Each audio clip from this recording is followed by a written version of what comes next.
Exercise 23 नीचे दिए गए वाक्यों में प्रयुक्त शब्दों के पार्ट्स ऑफ स्पीच बताएं।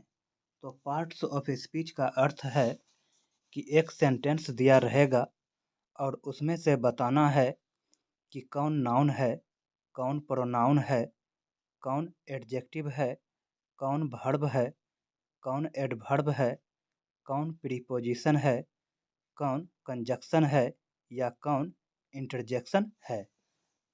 एक नंबर में है सीता इज ए गर्ल।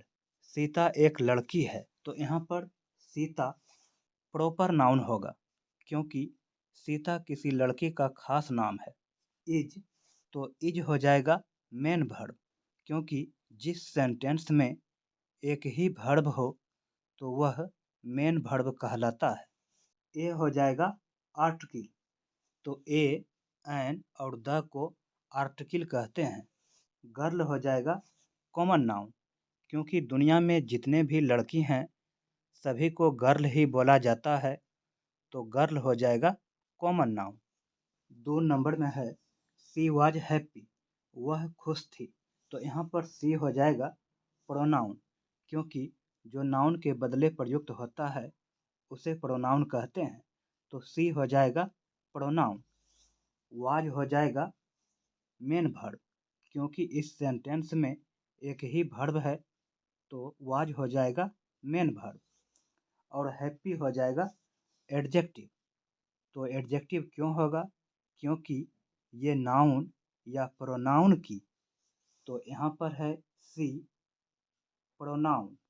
तो प्रोनाउन की विशेषता बता रहा है कि वह खुश थी। तो हैप्पी हो जाएगा एडजेक्टिव। 3 नंबर में है I am going to Patna. मैं पटना जा रहा हूँ। तो यहाँ पर आई हो जाएगा प्रोनाउन क्योंकि किसी नाउन के बदले प्रयुक्त हुआ है और इस सेंटेंस में 2 वर्ब है। तो पहला है एम और दूसरा है गोइंग। तो ध्यान में रखेंगे कि जिस सेंटेंस में एक से अधिक वर्ब हो तो अंतिम वाला जो वर्ब होगा वो कहलाएगा मेन वर्ब और बाकी जो बच जाएगा वो कहलाएगा हेल्पिंग वर्ब। तो अंतिम वाला वर्ब है गोइंग। तो गोइंग कहलाएगा मेन वर्ब और एम कहलाएगा हेल्पिंग वर्ब। टू कहलाएगा प्रीपोजिशन और पटना कहलाएगा प्रॉपर नाउन क्योंकि पटना किसी स्थान का खास नाम है। 4 नंबर में है आह सी हैज कम।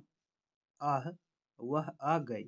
तो यहाँ पर मेरा आह हो जाएगा इंटरजेक्शन क्योंकि जिससे आकस्मिक खुशी, दुख, आश्चर्य या घृणा का बोध हो तो वह इंटरजेक्शन कहलाता है।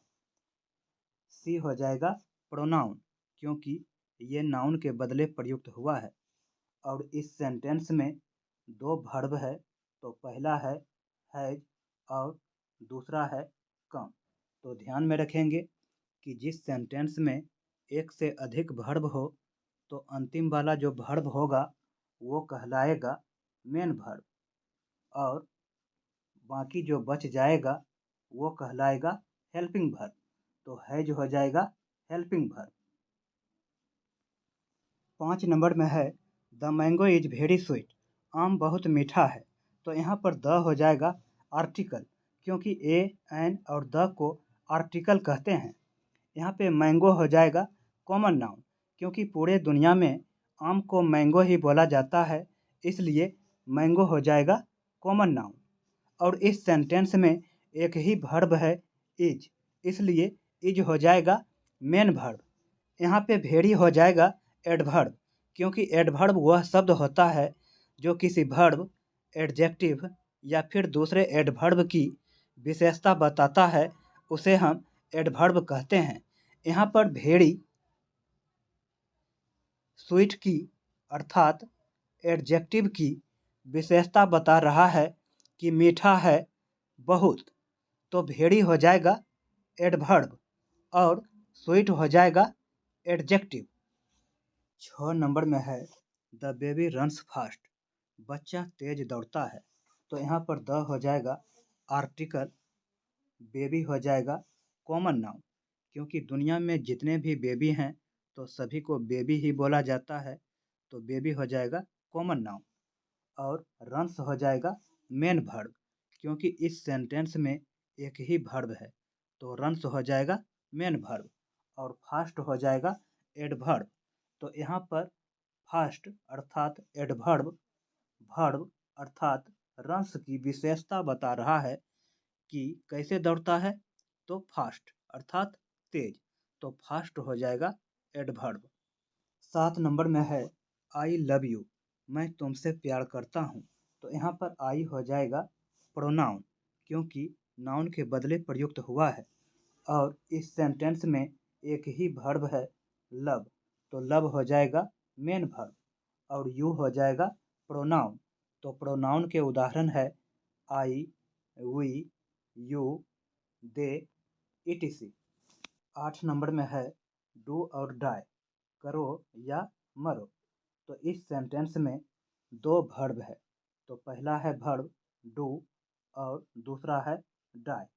तो जो सबसे अंतिम में होगा वर्ब वो कहलाएगा मेन वर्ब, और जो बाकी बच जाएगा वो कहलाएगा हेल्पिंग वर्ब। तो यहाँ पर अंतिम में वर्ब है डाई, तो डाई हो जाएगा मेन वर्ब। और बाकी जो बच गया है जैसे डू, तो डू कहलाएगा हेल्पिंग वर्ब। और यहाँ पर जो है और, तो और कहलाएगा कंजक्शन। तो कंजक्शन किसे कहते हैं? जो शब्दों या वाक्यों को जोड़ता है उसे हम कंजक्शन कहते हैं। तो यहाँ पर डू एक शब्द है और डाई एक शब्द है, तो दोनों शब्द को जोड़ने का काम कर रहा है और, तो और हो जाएगा कंजक्शन। 9 नंबर में है सी केम फ्रॉम पटना, वह पटना से आई थी। तो यहाँ पर सी हो जाएगा प्रोनाउन, क्योंकि ये नाउन के बदले प्रयुक्त हुआ है अर्थात आया है। केम हो जाएगा मेन वर्ब, क्योंकि इस सेंटेंस में एक ही वर्ब है, तो केम हो जाएगा मेन वर्ब।